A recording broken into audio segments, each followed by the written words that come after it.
We've tried to and have deliberately done so. We've prioritised learning and talked consciously and openly about learning in a whole range of different ways.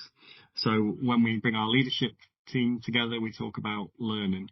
When we talk in our development conversations, which are the replacements for our old-fashioned PDRs, we talk about what have you learned over the last 12 months, what have you learned about yourself, what have you learned about your teams, what have you learned about the organisation, etc. So I think the first thing is we've more intentionally brought, and this is a work in progress. It's not we've done it.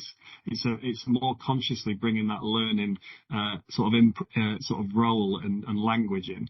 We've also, and you've mentioned about cross partners. What's been really fundamental for us is we've introduced something called the Learning and Development Network for Thrive. So it's been going for 18 months or so now, meets every quarter, and that is a space where partners from across the whole of Team Doncaster come together and share their learning. And it's not just a kind of free-for-all where everyone just comes and says what they want necessarily, but we have sort of structured inputs around particular things that's been going on across the city over that last period, and then we draw out what have we learned from it, what have we noticed, what do you make of that, what does it mean to you in each of the individual sections, and then we draw that all together at the end and say, well, what does that tell us about what we've learned?